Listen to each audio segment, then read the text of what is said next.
Hello प्यारे दोस्तों, स्वागत है आपका इंटरव्यू क्लासेस में। बात करेंगे अपने प्रारंभिक शिक्षा पूर्णता प्रमाण पत्र परीक्षा 2025 क्लास 8वीं के लिए साइंस के पेपर के कंप्लीट सॉल्यूशन के बारे में।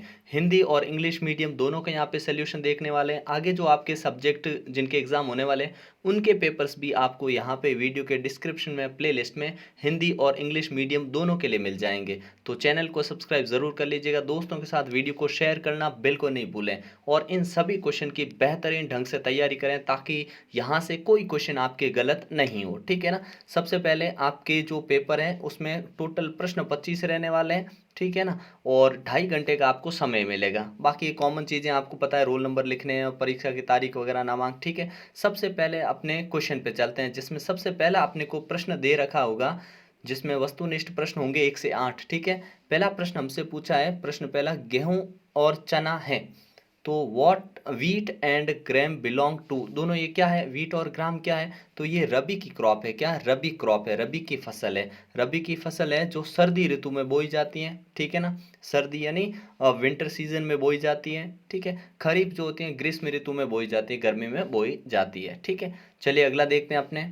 नेक्स्ट क्वेश्चन है क्वेश्चन नंबर दूसरा। ये एक एक नंबर के क्वेश्चन है, ऑप्शन आपको यहाँ सामने भरने हैं। ठीक है। दूसरा क्वेश्चन पूछा हमसे, मलेरिया किसके कारण होता है, प्रोटोजोआ, वायरस, शैवाल या bacteria. Malaria is caused by protozoa, virus, algae या बैक्टीरिया। तो करेक्ट ऑप्शन होगा अपने प्रोटोजोआ। ठीक है ना। ए ऑप्शन करेक्ट हो जाएगा, प्रोटोजोआ। मलेरिया जो मादा एनाफिलीज मच्छर से होता है और ये प्रोटोजोआ कैटेगरी में आता है। अगला क्वेश्चन है प्रश्न संख्या 3, जो कि अपने है, निम्नलिखित में से कौन सा एक अजैविक घटक है, गाय, घास, तापमान या बैक्टीरिया। इंग्लिश मीडियम के लिए which of the following is abiotic component. कौन सा है जो अबायोटिक कंपोनेंट है, तो आप जानते हैं अबायोटिक कंपोनेंट वो होता है जो नॉन लिविंग यानी अजैविक, मतलब जो जीवित नहीं हो। ठीक है ना। तो यहाँ पे गाय, घास, बैक्टीरिया ये सारे लिविंग है। यहाँ पे टेम्परेचर जो तापमान है ये अपने अजैविक घटक होगा। ठीक है ना। अगला देखते हैं क्वेश्चन नंबर 4। वैज्ञानिक जिसने किण्वन की खोज की, Alexander Fleming, Louis Pasteur, John Mendel, Charles Darwin. तो देखिए, scientist who discovered the fermentation. तो फर्मेंटेशन किसने किया था इन्वेंट, तो लुई पास्चर। कौन है, लुई पास्चर। ऑप्शन बी आपका करेक्ट हो जाएगा। और अलेक्जेंडर फ्लेमिंग ने पेनिसिलिन की खोज की थी। किसकी डिस्कवरी की थी, पेनिसिलिन की। जॉन मेडल है, ये अपने जेनेटिक फादर ऑफ जेनेटिक हैं। ठीक है ना। इवोल्यूशन की डिस्कवरी है वो, उसके बारे में बताया था चार्ल्स डार्विन ने। ठीक है ना। तो अपना करेक्ट ऑप्शन हो जाएगा बी ऑप्शन करेक्ट हो जाएगा। ठीक है। अगला देखते हैं अपने कि प्रति इकाई क्षेत्रफल पर लगने वाला बल कहलाता है असंपर्क बल, संपर्क बल, बल या दाब। Force acting on per unit area is called, तो उसे हम कहते हैं प्रेशर। क्या बोलेंगे, दाब। क्या बोलेंगे, प्रेशर। ठीक है ना। ऑप्शन अपना डी करेक्ट हो जाएगा। अगला क्वेश्चन देखते हैं अपने, ईंधन के अपूर्ण दहन से कौन सी विषैली गैस निकलती है। अगर ईंधन का अपूर्ण दहन होता है तो कौन सी विषैली गैस निकलती है, oxygen, nitrogen, carbon dioxide, carbon monoxide.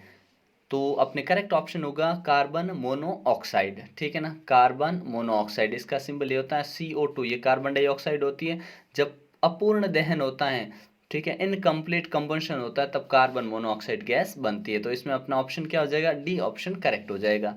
Next question दे रखा अपने लिए कि आवर्ती का मात्रक है, आवर्ती का मात्रक क्या है, सेकेंड, मीटर, हर्ट्ज या Newton. The unit of frequency is क्या है, तो हर्ट्ज। करेक्ट ऑप्शन होगा अपना सी ऑप्शन करेक्ट हो जाएगा, हर्ट्ज। ठीक है। अगला और लास्ट अपना एमसीक्यूज का क्वेश्चन है कि निम्नलिखित में से कौन सा पदार्थ विद्युत का सुचालक है। तो सुचालक कौन सा है, which of the following substance is good conductor of electricity. तो कौन सा होगा, एल्यूमिनियम। ठीक है ना। एल्यूमिनियम ये सुचालक होगा। रबर, लकड़ी, प्लास्टिक ये क्या है, ये अपने कुचालक है यानी बैड कंडक्टर है। ठीक है, या इंसुलेटर बोल सकते हैं। फिर अपने 9 से 12 तक दो दो नंबर के क्वेश्चन पूछे जाने वाले हैं, जिसमें very short answer type questions है। ध्यान से करिएगा इनको, यहाँ पे आंसर लिखेंगे हम। पहला पूछा है कि पारंपरिक आधुनिक साधनों की सारणी बनानी है। Right the traditional and modern, यानी मॉडर्न टेक्निक या मॉडर्न मेथड ऑफ इरिगेशन को अलग अलग बताना है। ठीक है। तो यहाँ लिख देते हैं पारंपरिक। पारंपरिक और यहाँ लिख देते हैं आधुनिक। ठीक है ना, इस प्रकार से आपको लिखना है, टेबल बना के बनाना है। ठीक है ना, तो ये टेबल बन गई। और यहाँ पे इंग्लिश में इंग्लिश मीडियम वाले लिखेंगे पारंपरिक को लिख देंगे अपने ट्रेडिशनल।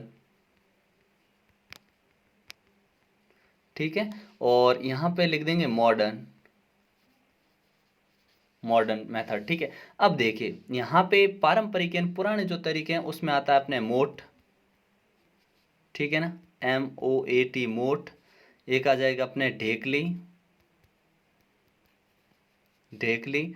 ठीक है ना, ढेकली।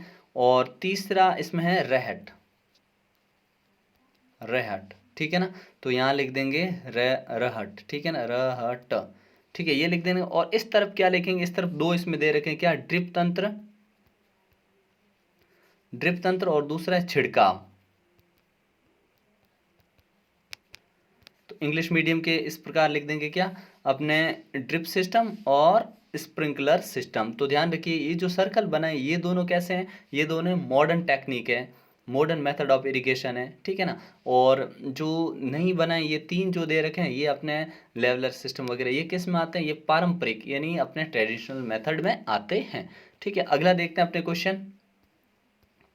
एक एक नंबर, मतलब इसमें दो आपको कोक के यूज लिखने हैं कि what are the uses of coke, coke के क्या उपयोग हैं या उपयोग क्या है। तो पहला देखिए, पहला हिंदी मीडियम के बच्चे लिखेंगे स्टील बनाने में इसका उपयोग होता है। तो लिखेंगे लिखेंगे द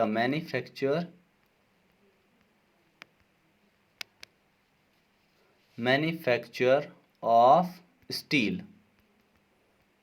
ठीक है ना, स्टील बनाने में, हिंदी मीडियम के लिखेंगे स्टील बनाने में, स्टील बनाने। आपको यहाँ ढंग से लिखना है, मैं सिर्फ आंसर बता रहा हूँ, स्टील बनाने में।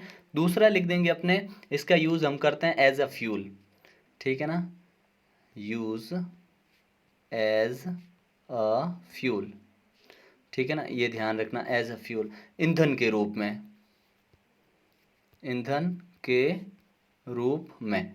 ठीक है ना, ये आपको यहाँ लिख देना है। ठीक है, और यहाँ पे आपको पूरे 2 नंबर मिल जाएंगे। ठीक है ना, अगला देखते हैं अपने, नेक्स्ट क्वेश्चन है कि LPG और CNG का पूरा नाम लिखिए। बहुत इंपॉर्टेंट क्वेश्चन है। ठीक है, LPG और CNG के पूरे नाम। तो पहले देखते हैं हिंदी में, LPG इसको लिखेंगे संपीड़ित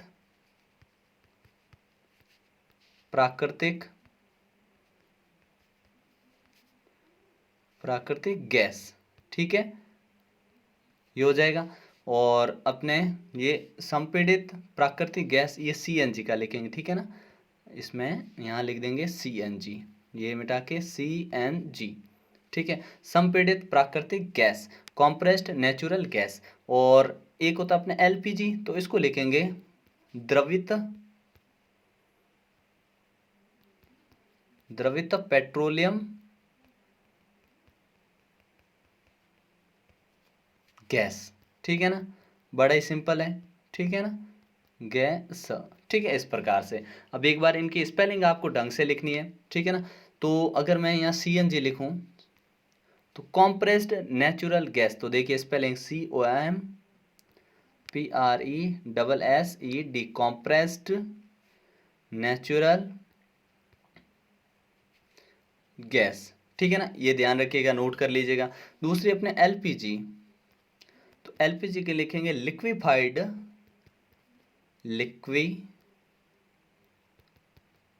आपको SST में भी इस प्रकार से मिलेगा ताकि आपकी तैयारी बहुत ही शानदार रहेगी। ठीक है, LIQUEFIED, लिक्विफाइड पेट्रोलियम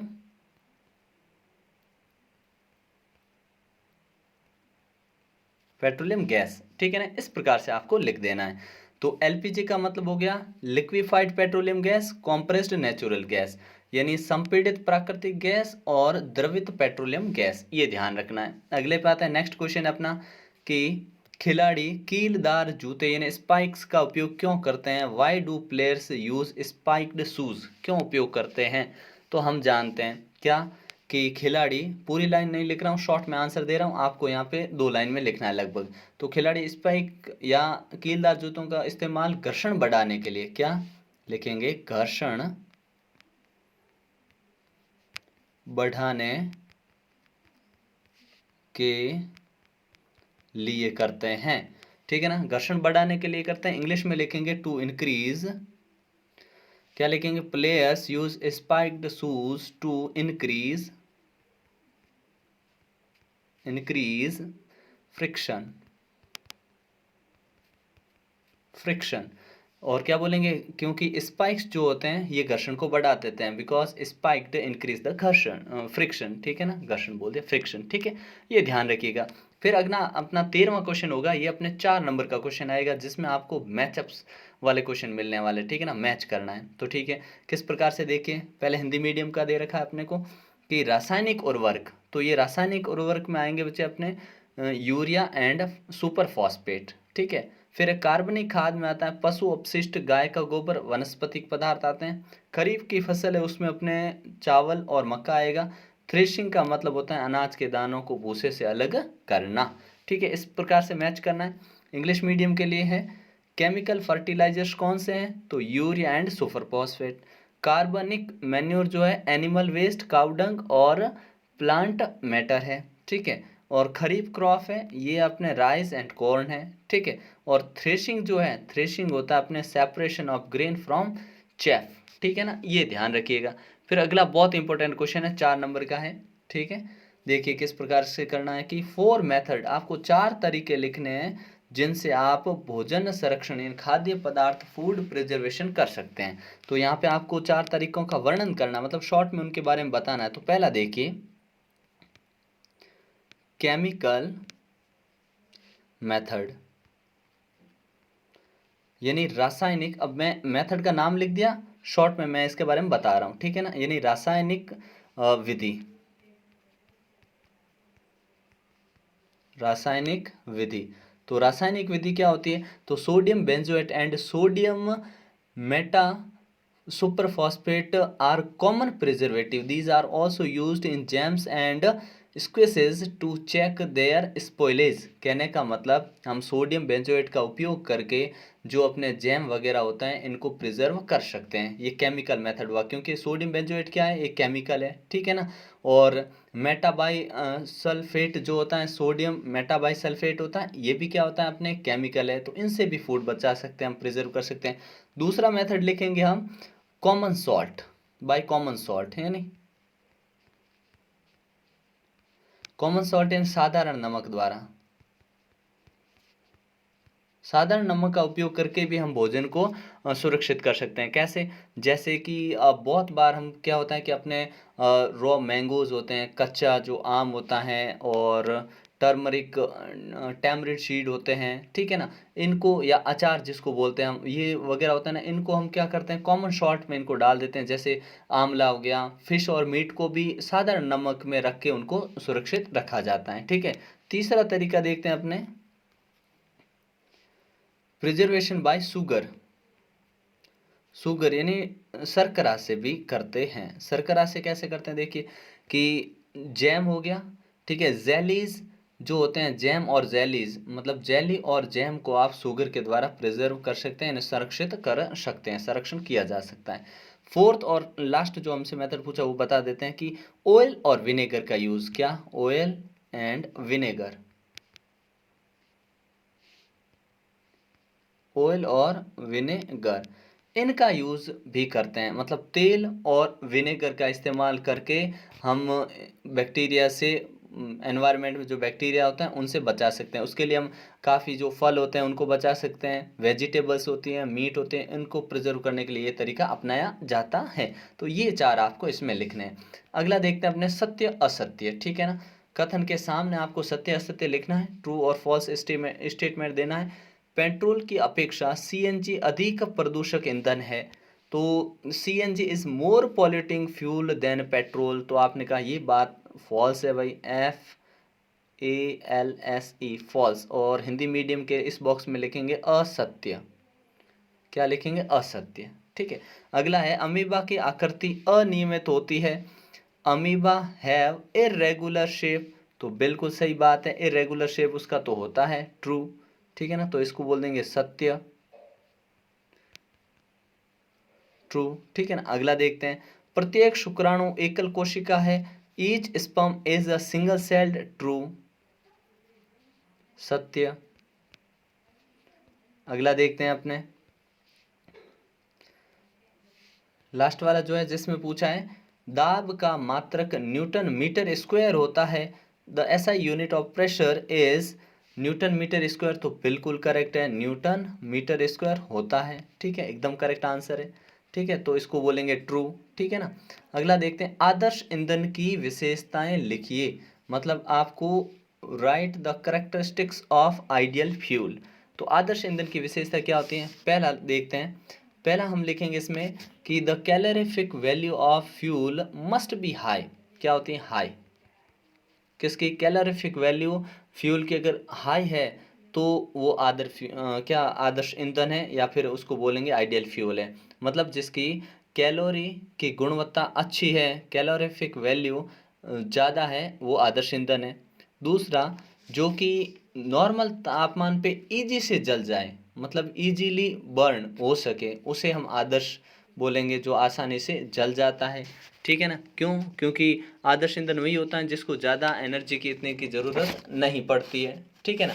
नेक्स्ट हम बोलेंगे कि अपने एक ऐसा जो नॉन फ्लेमेबल, कहने का मतलब जिसमें धुआं कम निकले। ठीक है, आदर्श ईंधन कौन सा होगा जिसमें धुआं कम निकलेगा और जो ऐश कम छोड़ेगा, जो ash living ash is less amount. ठीक है ना, वो कम होगी। ठीक है, पॉइजनस सब्सटेंस जिसमें धुआं यानी पॉइजनस हार्मफुल सब्सटेंस प्रोड्यूस कम होंगे, धुआं कम निकलेगा। तो क्या लिखेंगे, धुआं कम होगा जिसमें, और राख कम बनेगी। ठीक है, जिसका कैलोरीफिक वैल्यू यानी कैलोरीफिक बोल देंगे अपने मान ज़्यादा, कैलोरी मान ज़्यादा होता है जिसका। ठीक है ना, ये अपने को ध्यान रखना है। ठीक है, अगला देखते हैं अपने नेक्स्ट क्वेश्चन है। दो दो नंबर के हैं यहाँ पे, क्योंकि 17 में 4 नंबर, 2 नंबर का ये है, 2 नंबर का ये। क्या बोला, explain the meaning of following words. पहला पूछा है read data book. Read data book क्या होती है, तो रीड डेटा बुक किसे कहते हैं, एक ऐसी किताब जिसमें दुर्लभ और दुर्लभ बोलेंगे लुप्त प्राय, क्या दुर्लभ, हिंदी वाले लिखेंगे दुर्लभ, दुर्लभ व लुप्त प्राय, बहुत इंपॉर्टेंट है।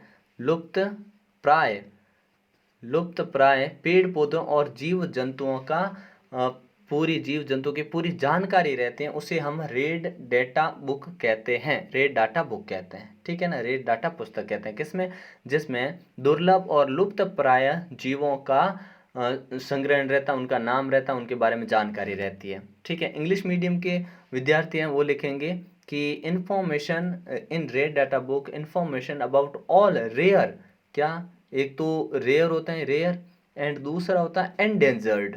क्या होते हैं, एन स्पेलिंग ढंग से लिखना, एंडेंजर्ड की ENDANGERED, endangered species of plant and animals are बोल देंगे कि लोकेटेड, लोकेटेड बोल सकते हैं, या इसके अंदर प्रिंटेड रहती है। ठीक है ना, कौन सी स्पीसीज जो रेयर और एंडेंजर्ड होती हैं उसे हम रेड डेटा जो बुक है वो कहते हैं। अगला है जैव विविधता क्या है, तो जीवों में पाई जाने वाली किसी क्षेत्र में जीवों में पाई जाने वाली विविधता को जैव विविधता कहते हैं। ठीक है, इंग्लिश में क्या बोलेंगे, all different kinds of living organism find in a area, in an area, मतलब किसी एरिया के अंदर किसी जितने भी लिविंग ऑर्गेनिज्म, उस डिफरेंट काइंड के लिविंग ऑर्गेनिज्म है, उनको हम बोलेंगे बायोडाइवर्सिटी। ठीक है ना। अगला क्वेश्चन पे चलते हैं अपने, फिल इन द ब्लैंक्स वाला है जिसमें हमसे 4 पूछे गए हैं क्वेश्चन। ठीक है, अमीबा डैश द्वारा जनन करता है, तो अमीबा है वो जनन किसके द्वारा करता है, द्विखंडन के द्वारा। ठीक है ना, द्विखंडन द्वारा जनन होता है।